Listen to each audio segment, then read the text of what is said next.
Welcome to DRX science classes. मैं राजेश। आज हम नया चैप्टर स्टार्ट करने वाले हैं डी और एफ ब्लॉक के तत्व, elements of D and F blocks.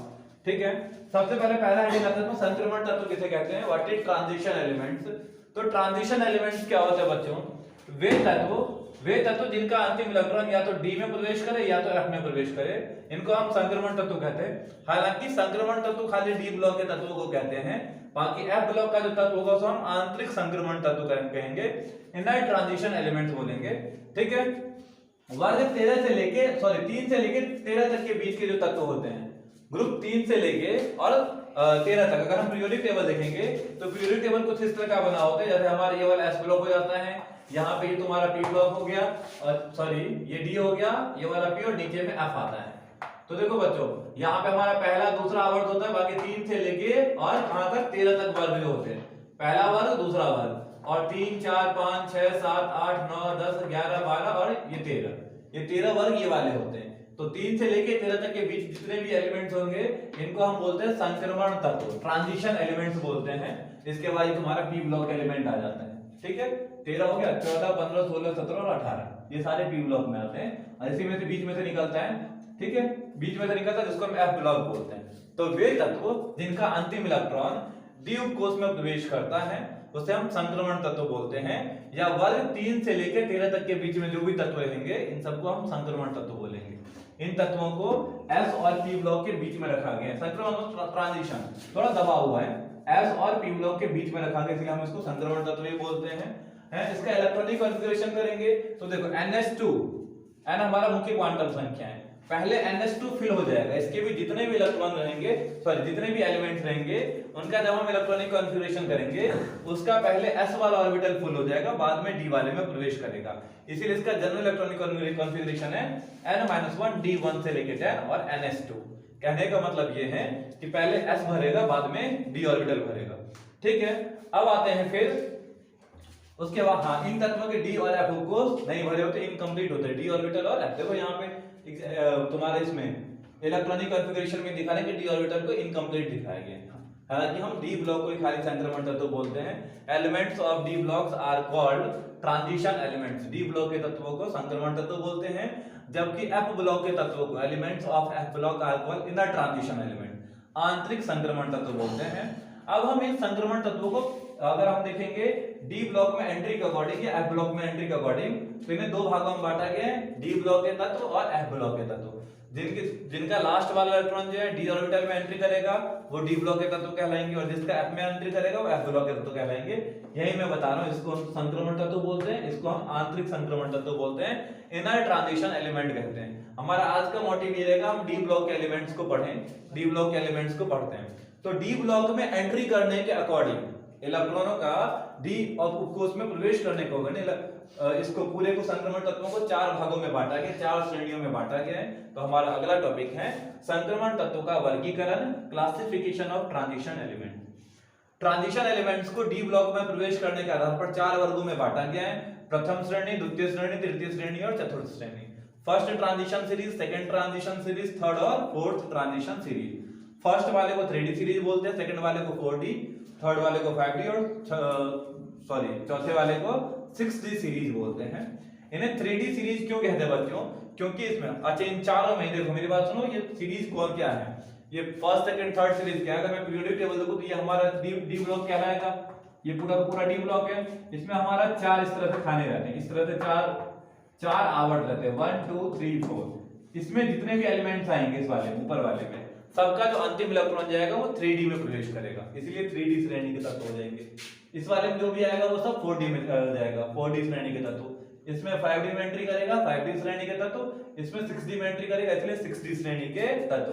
तो 3D, 4D, 5D और 6D श्रेणी के तत्व इस हिसाब से बांटा गया। और सभी में 10 तत्व होंगे, हर एक 3D में भी 10 एलिमेंट्स होंगे, 4D में भी 10, 5D में भी 10 और 6D में भी 10 एलिमेंट्स होंगे।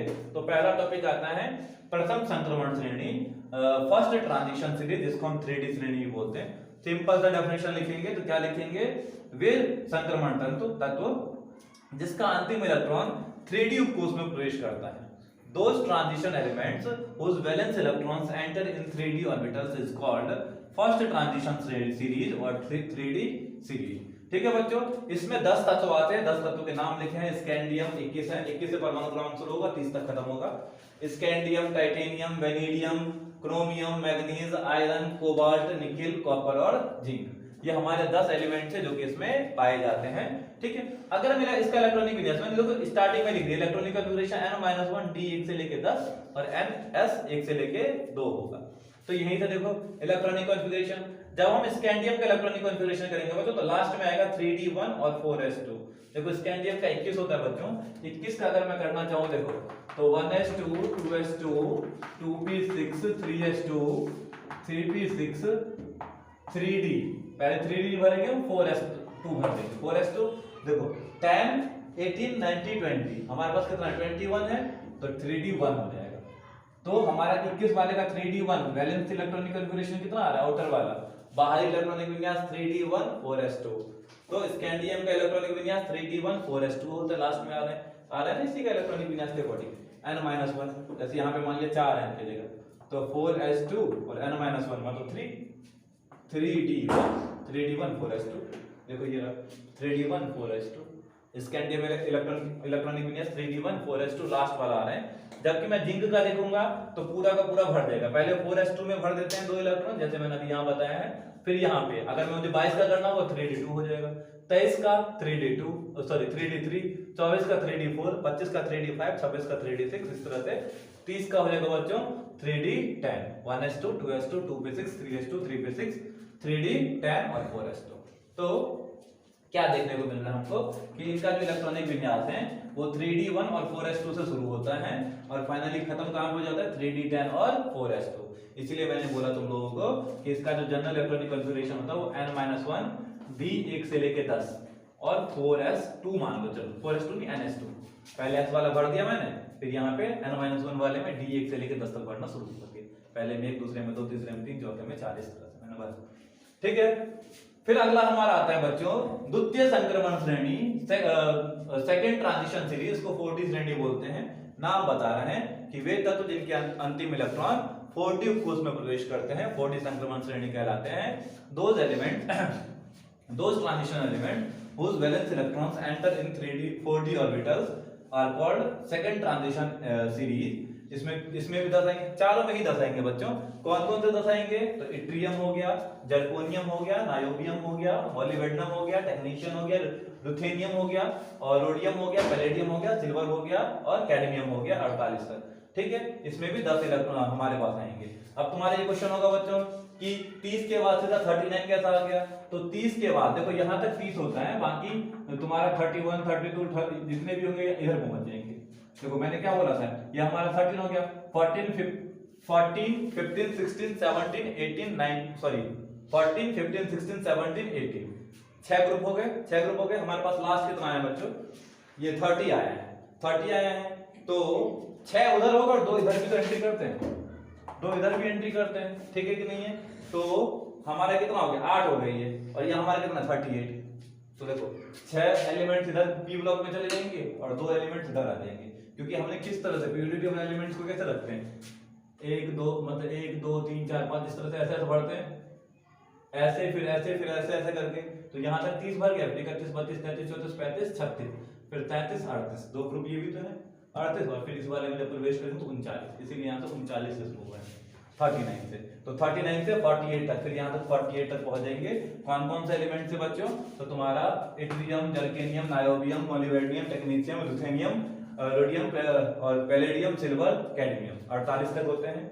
अगर मैं बात करूं इलेक्ट्रॉनिक विन्यास किसका बच्चों, पहले वाले का, जैसे मैंने इसमें बात किया था स्कैंडियम का, उसी तरह से इट्रियम जो है, इट्रियम का बाह्य इलेक्ट्रॉनिक विन्यास होता है बच्चों 4d और 5s2, 4d1 और 5s2, सेम वही तरह से, सिर्फ यहाँ 3d1 था और 4s2 था, वहां 4d1 हो गया और 5s2।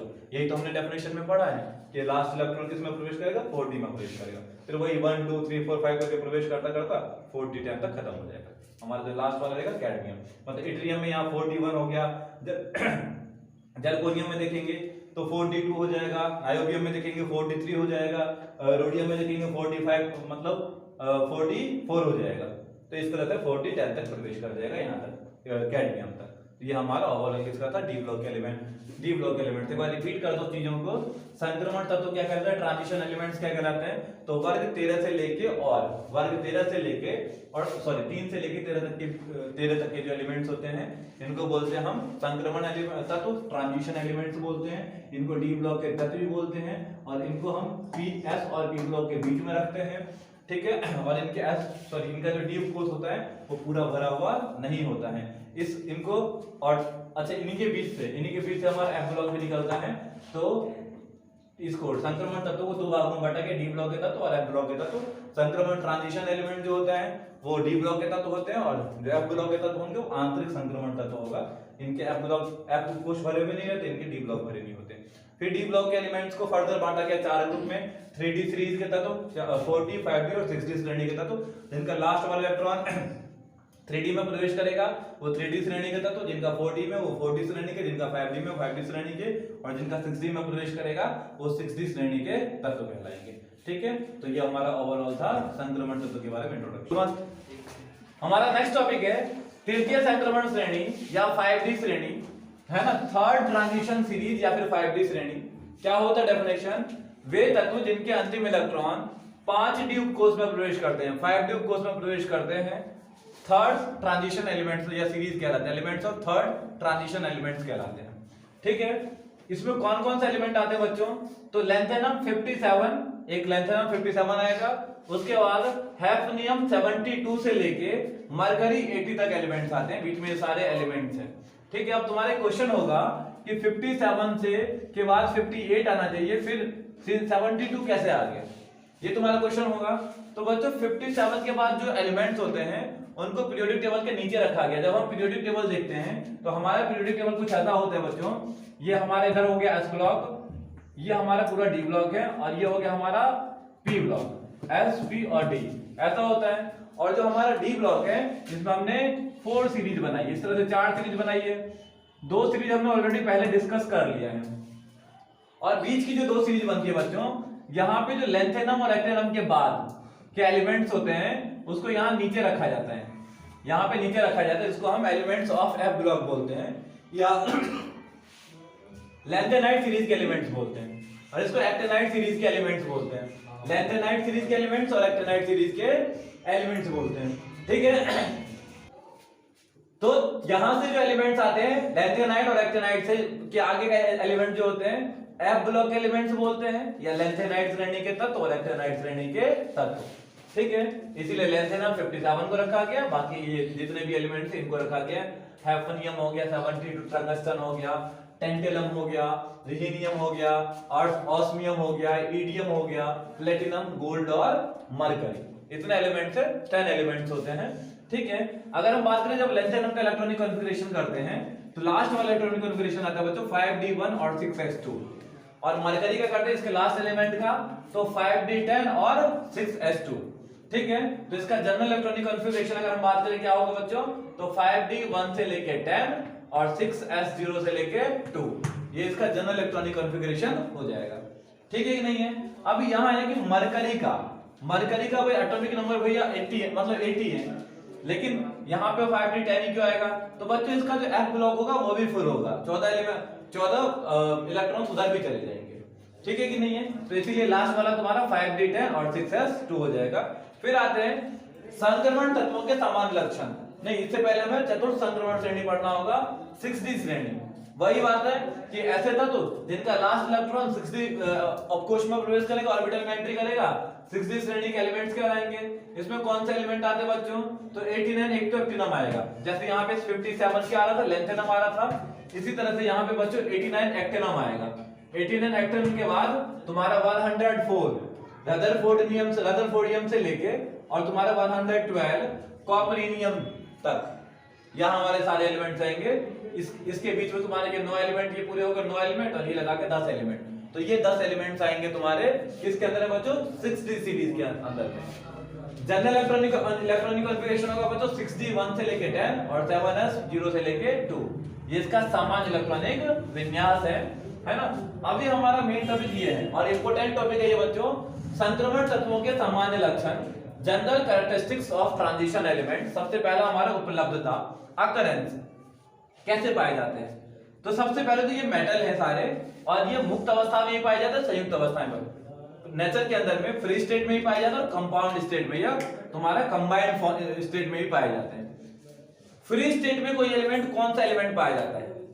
फ्री स्टेट में वो एलिमेंट पाया जाता है जिसके अंदर में क्रिया करने की क्षमता नहीं होती है, जो इनएक्टिव फॉर्म में रहने की कोशिश करता है। जैसे कौन से हैं? तुम्हारा गोल्ड हो गया, AU। क्या तुम सोना खरीदने जाते हो, 1 तोले का सोना लेते हो, 1 साल के बाद भी वो 1 तोला ही रहता है। क्यों रहता है? ऐसा क्यों होता है? क्योंकि 1 तोले का जो सोना है बच्चों, उसके अंदर में टेंडेंसी, रिएक्शन करने की टेंडेंसी नहीं है, वो इनएक्टिव है। जिस फॉर्म में है वो उसी फॉर्म में रहना पसंद करता है। इसीलिए कुछ अक्रियाशील धातुएं हैं जैसे कि प्लेटिनम, तुम्हारा सोना, गोल्ड, सिल्वर, ये सारे किस अवस्था में? मुक्त अवस्था में पाई जाती है। लेकिन इसमें कुछ ऐसे एलिमेंट्स भी हैं जिनके अंदर में रिएक्शन करने की भरपूर क्षमता है। क्यों? क्योंकि इसके बाहर में एक इलेक्ट्रॉन फालतू होता है, 1 या 2 इलेक्ट्रॉन फालतू होते हैं, या 3 इलेक्ट्रॉन फालतू होते हैं, ये देने की टेंडेंसी रखते हैं और पॉजिटिव आयन बनाने की टेंडेंसी रखते हैं। तो ये सारे मेटल्स हैं, तो रिएक्शन करने की क्षमता होती है। तो जो रिएक्शन करेगा, जाहिर सी बात है एटमॉस्फेयर में बहुत सारी चीजें प्रेजेंट होंगी, वो उससे रिएक्ट कर लेगा, और जब रिएक्ट करेगा तो कंबाइन फॉर्म में पाया जाएगा। तो मैंने क्या बताया? कंबाइन फॉर्म में भी पाई जाती है और फ्री स्टेट में भी पाई जाती है। ठीक है कि नहीं है? फ्री स्टेट में कौन सा पाया जाएगा? कुछ मेटल, सोना, चांदी, प्लेटिनम, ये ध्यान रखने वाली बात है। प्लेटिनम वैसे ही होता है जैसे कि तुम्हारा स्टील होता है, ठीक है, दोनों का लगभग सेम ही चीज होता है, लेकिन प्लेटिनम कॉस्टली होता है। ठीक है, क्यों? क्योंकि उसमें जंग वगैरह नहीं लगता है, और प्लेटिनम की कुछ अपनी विशेषताएं होती हैं। फिर आते हैं इलेक्ट्रॉनिक कॉन्फ़िगरेशन। तो बच्चों हमने 4 सीरीज पढ़ा डी ब्लॉक के अंदर में, 3D, 4D, 5D और 6D। जैसे मैंने अभी 3D का बताया बच्चों, 5D 1 से 5D 1 से 10 और 6D 0 से 2। यहाँ 5D है तो इसमें क्या हो जाएगा? 3D।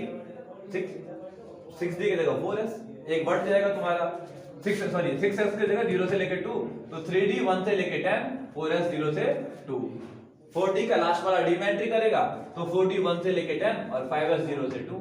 तुम 0 से 2 नहीं लिखे 2 भी लिख सकते हो, सिंपल सी बात, क्योंकि ये तो ऑलरेडी फिल होगा ही होगा। ठीक है, तुम्हारी मर्जी, तुम यहाँ पे 4S2 भी लिख सकते हो, 5S2 भी लिख सकते हो। 5D सीरीज की बात करूंगा तो 5D 1 से लेके 10 और 6S 0 से लेके 2। 6D सीरीज में बात करूंगा तो 6D 1 से लेके 10 और 7S 0 से लेके 2। इसके इलेक्ट्रॉनिक कॉन्फ़िगरेशन है, ज्यादा इसमें कुछ है नहीं। फिर आते हैं मेटालिक प्रॉपर्टीज बच्चों, धात्विक लक्षण, है ना। तो ये जितने भी एलिमेंट्स होते हैं डी ब्लॉक के, जितने भी एलिमेंट है बच्चों, ये सारे के सारे धातु है, मेटल है। उसके अलावा जब हम बात करेंगे, हमने जब ठोस पढ़ा था तो उसमें बताया गया था बच्चों कि निबिड़ संकुलन, क्लोज पैकिंग, एटम्स को बिल्कुल क्लोजली पैक करना, इसको बोलते हैं निबिड़ संकुलन, क्लोज पैकेजिंग। तो क्लोज पैकेजिंग में बच्चों हम देखेंगे जो क्रिस्टल लैटिक्स बनता है, क्रिस्टल लैटिक्स के अंदर में परमाणु का जो जालक होता है, जो क्रिस्टल का जालक होता है बच्चों, उस क्रिस्टल के जालक में परमाणु के बीच में कौन सा बंध होता है? तो इनके बीच में देखेंगे, क्योंकि सारे मेटल है, तो मेटल के अंदर में मेटेलिक बॉन्ड पाया जाता है। कौन सा बॉन्ड होगा बच्चों? मेटेलिक बॉन्ड होगा। तो इनके बीच में परमाणु के बीच में धात्विक बंध होता है, मेटेलिक बॉन्ड होता है। मेटेलिक बॉन्ड होने की वजह से जिनके बीच में बच्चों मेटेलिक बॉन्ड होते हैं, वो कैसा होता है बच्चों? कठोर होती है। इसीलिए धातु क्या होता है? कठोर हो जाता है। ये धातु में सारी क्या है? कठोर है। अब मैं बात करूंगा परमाणु त्रिज्या की, हमारा एटॉमिक रेडियस अगला टॉपिक। एटॉमिक रेडियस क्या है? तो एटॉमिक रेडियस कायदे में क्या होता है बच्चों? हमने अभी तक टॉपिक क्या पढ़ा है?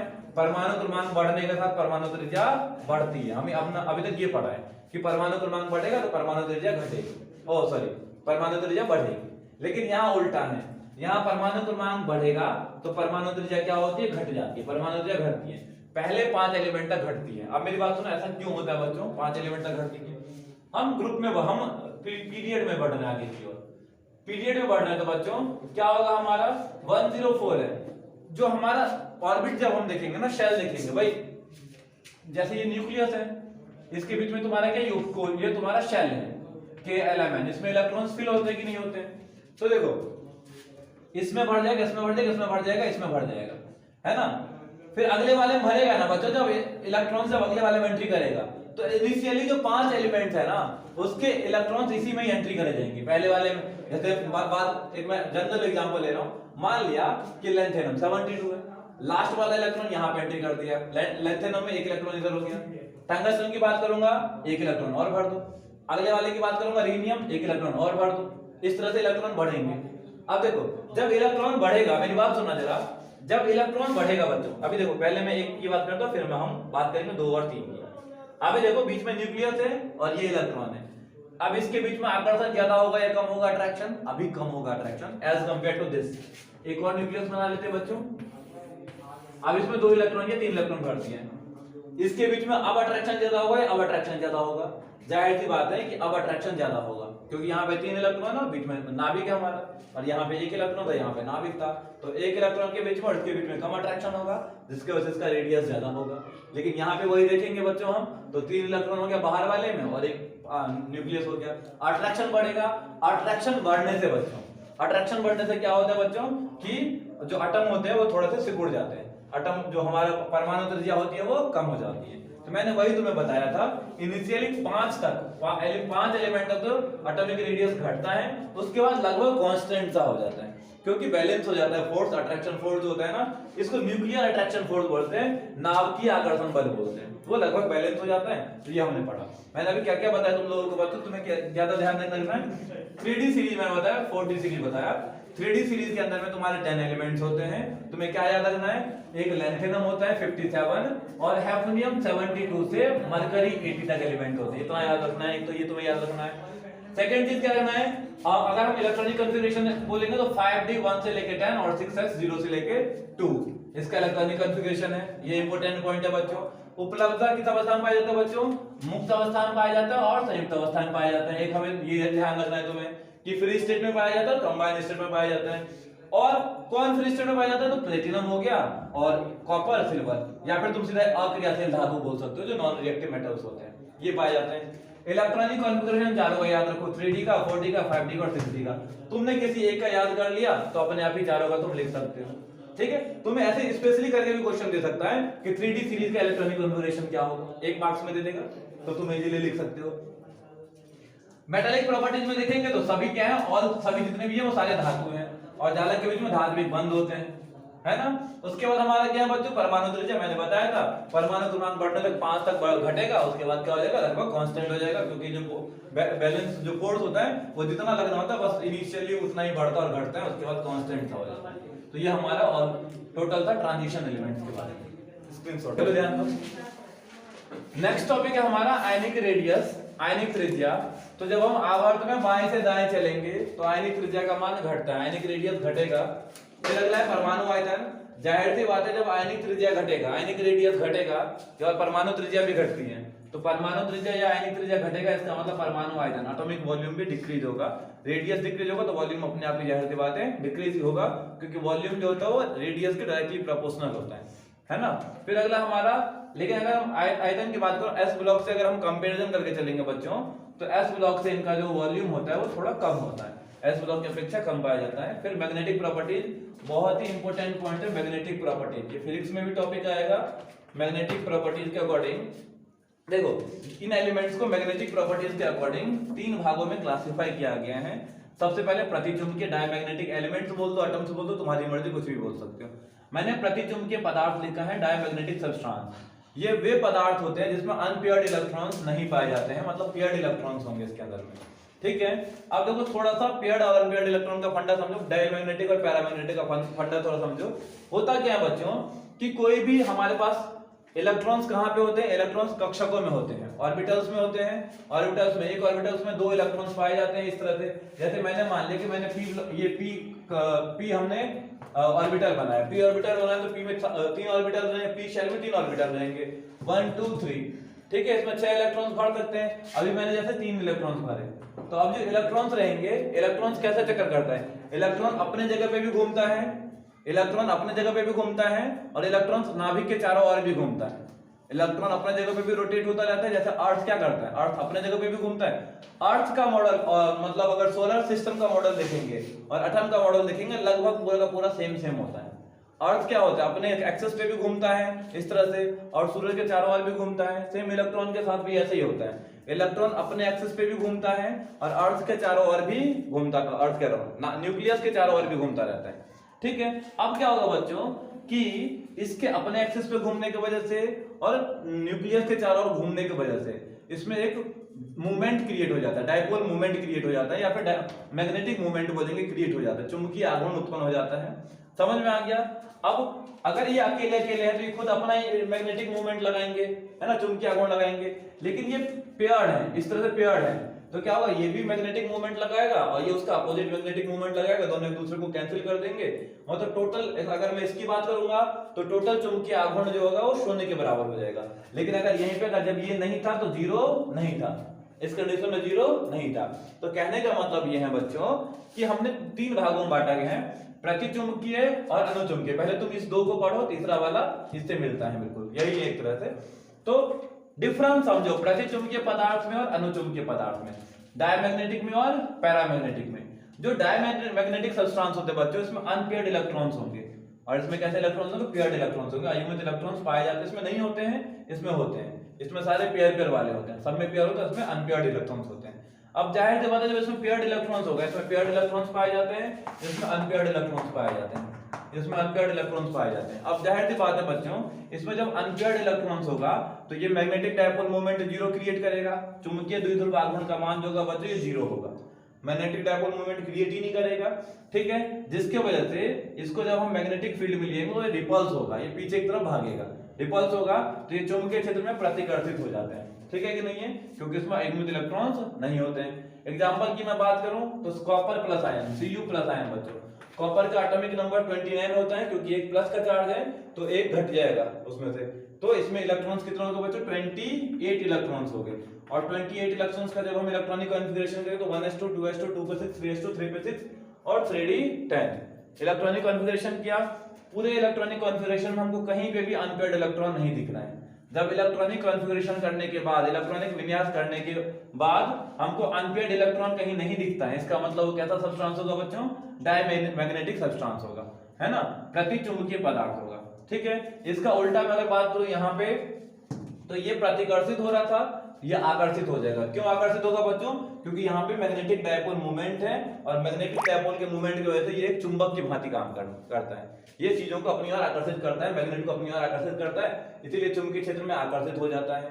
ठीक है, एग्जांपल Cu2+ आयन जो है, अब Cu2+ आयन की वजह से इसमें इलेक्ट्रॉन्स बच्चों कितने हो जाएंगे, जैसे इसमें 1+ था तो एक इलेक्ट्रॉन हमने घटा दिया था, इसमें 2+ है मतलब इसमें 2 इलेक्ट्रॉन घटाया जाएगा, तो 29 में से घटा दो तो 27। जब इसका इलेक्ट्रॉनिक कॉन्फ़िगरेशन करें तो 1s2 2s2 2p6 3s2 3p6 और 3d9। यहाँ पे अगर हम बात करें 3d9, d ऑर्बिटल बनाएंगे बच्चों, d के लिए 5 ऑर्बिटल्स, तुम्हारा 5 कक्षक बनता है, 5 ऑर्बिटल्स बनता है, 1 2 3 4 5 हुंडर लॉ के अकॉर्डिंग 6 7 8 और 9, लेकिन एक अनपेयर्ड इलेक्ट्रॉन है। एक अनपेयर्ड इलेक्ट्रॉन की वजह से बच्चों ये क्या प्रॉपर्टी शो करेगा, पैरामैग्नेटिक प्रॉपर्टीज, अनुचुंबकीय गुण शो करेगा, पैरामैग्नेटिक प्रॉपर्टी शो करेगा, और ये मैग्नेटिक प्रॉपर्टी शो करेगा। जैसे हम इसकी रॉड को मैग्नेटिक फील्ड के पास में ले जाएंगे तो ये अट्रैक्ट कर जाएगा मैग्नेटिक फील्ड के तरफ में। क्यों करेगा, क्योंकि ये कुछ ना कुछ मैग्नेटिक डायपोल मोमेंट क्रिएट करेगा। एक चीज और बता दूं, जितना ज्यादा अनपेयर्ड इलेक्ट्रॉन्स होगा, मैग्नेटिक पैरामैग्नेटिक प्रॉपर्टी उतनी ही ज्यादा होगी। अयुग्मित इलेक्ट्रॉनों की संख्या जितनी ज्यादा होगी तो अनुचुंबकीय गुण उतना ज्यादा ही प्रदर्शित करेगा। अब आते हैं हमारा लोह चुंबकीय पदार्थ। देखो ये अनुचुंबकीय पदार्थ ही होते हैं, लोह चुंबकीय पदार्थ होते हैं, फेरोमैग्नेटिक सब्सटेंस, ये बिल्कुल अनुचुंबकीय पदार्थ ही होते हैं, पैरामैग्नेटिक सब्सटेंस ही होते हैं। लेकिन ये ऐसे पदार्थ होते हैं बच्चों, देखो अनुचुंबकीय पदार्थ में क्या हो रहा था, मैग्नेटिक फील्ड तुमने हटाया तो वो भी नॉर्मल जैसे एलिमेंट बन गया वैसा हो गया, या उसकी क्षण नॉर्मल सब्सटेंस बन गया। लेकिन यहाँ पे क्या होता है बच्चों कि मैग्नेटिक फील्ड हटाने के बावजूद भी उसमें कुछ देर तक मैग्नेटिक प्रॉपर्टीज बनी होती है। सबसे लाइव एग्जांपल है बच्चों, तुम जब पेच कसते हो तो तुम मैग्नेट से अगर तुमने पेचकस को लगा दिया, उसके बाद दोबारा पेच को तुम छूते हो तो पेच चिपक जाता है।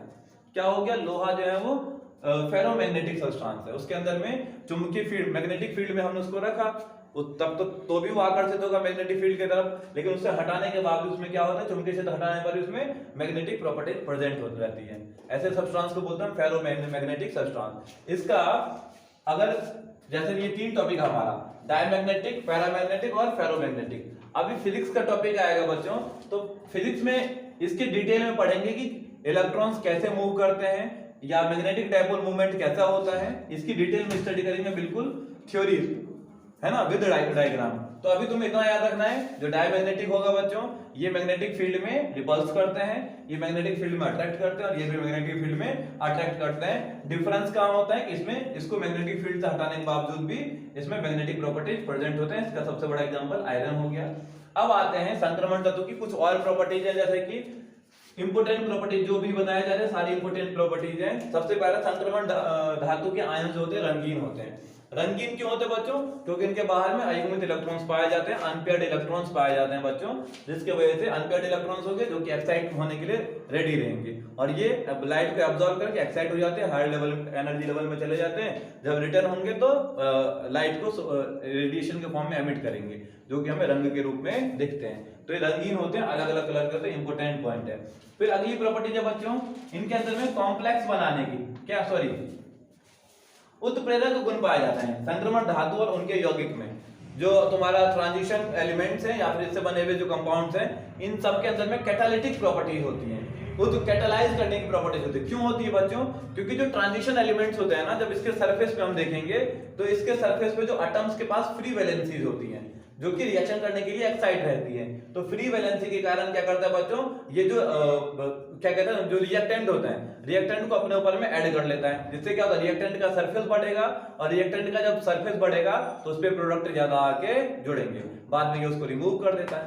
हमने पढ़ा था कैटालिसिस में, पूरे प्रोसेस में, एडजॉर्प्शन थ्योरी जब पढ़ी थी। तो फिर आगे आता है बच्चों कि संक्रमण धातु में संकर यौगिक और उपसंकर यौगिक बनाने की टेंडेंसी होती है। जाहिर सी बात है, इसका अगला वाला चैप्टर हमारा कोऑर्डिनेट कंपाउंड का है। कोऑर्डिनेट बॉन्ड क्या होता है बच्चों कि जब कोई एक एलिमेंट अपने दो इलेक्ट्रॉन्स को डोनेट करके कोई बॉन्ड बनाता है ना, तो कोऑर्डिनेट बॉन्ड होता है। तो इनके पास दो इलेक्ट्रॉन डोनेट करके और कोऑर्डिनेट बॉन्ड बनाने की टेंडेंसी होती है। इसीलिए सबसे ज्यादा कॉम्प्लेक्स और कोऑर्डिनेट कंपाउंड जो बनाता है वो कौन बनाता है बच्चों? Transition element. तुमने देखा होगा जैसे तुम्हारा पोटेशियम FeCN6, ये एक कोऑर्डिनेट कंपाउंड है, या बहुत सारे इस तरह के कोऑर्डिनेट कंपाउंड देखो जिसमें यहाँ पे बीच में तुम मेटल देखोगे, और वो जो मेटल रहेगा ना बच्चों, वो तुम्हारा किसका रहेगा? सारा ट्रांजिशन एलिमेंट्स में से आया हुआ रहेगा। ठीक है, ये हमारा ओवरऑल प्रॉपर्टीज था। दोबारा रिपीट करता हूँ, आयनिक रेडियस की बात कर रहे हैं, आवर्त में बाएं से दाएं चलने पर आयनिक रेडियस घटता है। जब आयनिक रेडियस घटेगा तो परमाणु आयतन भी घटेगा, लेकिन एस ब्लॉक का इससे ज्यादा होता है। मैग्नेटिक प्रॉपर्टीज बात करेंगे हम, तो तीन ग्रुप में बांटा गया है, डायमैग्नेटिक, पैरामैग्नेटिक और फेरोमैग्नेटिक। डायमैग्नेटिक में मैग्नेटिक फील्ड में ये रिपल्स करते हैं, ये अट्रैक्ट करते हैं, और लोह चुंबकीय ये भी अट्रैक्ट करते हैं, लेकिन मैग्नेटिक फील्ड को रिमूव करने के बावजूद भी मैग्नेटिक प्रॉपर्टीज बरकरार रहती है। फिर इनके जो आयंस होते हैं ये रंगीन होते हैं, कलरफुल होते हैं। इनके जो ट्रांजिशन एलिमेंट्स होते हैं, ट्रांजिशन मेटल्स होते हैं या फिर इनके कंपाउंड्स होते हैं, ये कैटालिटिक प्रॉपर्टीज शो करते हैं, और इनके जो एलिमेंट्स होते हैं ये कोऑर्डिनेट कंपाउंड बनाने की टेंडेंसी रखते हैं। तो ये हमारा ओवरऑल था कोऑर्डिनेट कंपाउंड के बारे में। कंपाउंड्स पे आते बच्चों, हमारा हेडिंग है पोटेशियम डाइक्रोमेट। अभी दो कंपाउंड पढ़ेंगे तुम्हारा डी ब्लॉक के अंदर में। दो कंपाउंड्स हैं, एक पोटेशियम डाइक्रोमेट, एक पोटेशियम परमैंगनेट। पोटेशियम डाइक्रोमेट से स्टार्ट करते हैं। इसका मॉलिक्यूलर फार्मूला होता है K2Cr2O7। ठीक है, कहां से बनाते हैं? इसको क्रोमाइट ओर से बनाते हैं, क्रोमाइट ऐसे से बनाते हैं। क्रोमाइट और आयरन क्रोमाइट जैसे हो गया FeCr2O4, ये क्रोमाइट एसिड का फार्मूला है। इसे क्रोमाइट ओर से बनाया जाता है। 3-4 स्टेप में बनता है, बनाने का मेथड इतना इंपॉर्टेंट नहीं है। फिर अगर हम बात करें फिजिकल प्रॉपर्टीज का, तो नारंगी लाल रंग का क्रिस्टलाइन सॉलिड है। ठीक है, ये कैसे कलर का? ऑरेंज रेड कलर का क्रिस्टलाइन सॉलिड होता है। अगर हम कोल्ड वाटर में घोलेंगे तो स्लाइटली सॉल्युबल है, ठंडे जल में अल्कोहल है, हल्का सा घुलता है, और गर्म जल में बहुत ज्यादा हाईली सॉल्युबल है, तुरंत घुलता है। और जाहिर सी बात है, तुम जितना भी ऑक्सीडेशन रिएक्शन पढ़ते हो बच्चों, उसमें अधिकतर में पोटेशियम डाइक्रोमेट का इस्तेमाल होता है। मैं तुमको बार-बार बता दूं कि जब हम अल्कोहल का ऑक्सीडेशन करते हैं तो एल्डिहाइड बन जाता है, एल्डिहाइड का ऑक्सीडेशन करते हैं तो एसिटिक एसिड बन जाता है या कार्बोक्सिलिक एसिड बन जाता है। तो ये जो ऑक्सीडेशन हो रहा है ना हर एक स्टेप में पोटेशियम डाइक्रोमेट का यूज होता है। तो potassium dichromate is a strong oxidizing agent है, प्रबल ऑक्सीकारक होता है बच्चों। फिर इसका प्रयोग कहां किया था? चर्म उद्योग में। डाइंग में किया जाता है जनरली, कलर करने में, रंगाई में, चर्म उद्योग में, जो हमारा लेदर इंडस्ट्री है यहाँ पे किया जाता है। फिर क्रोमेट आयन का बच्चों अगर मैं बात करूं, क्रोमेट आयन का फॉर्मूला होता है CrO4 2-। अगर स्ट्रक्चर की बात करूंगा तो जो क्रोमियम है उससे दो ऑक्सीजन डबल बॉन्ड से जुड़ेगा, जबकि 2 ऑक्सीजन सिंगल बॉन्ड से जुड़ेगा। इसका मतलब ऑक्सीजन के पास एक बॉन्ड की कमी है, वो बॉन्ड हम माइनस आयन से दिखा देते हैं, इसीलिए CrO4 2- हो गया।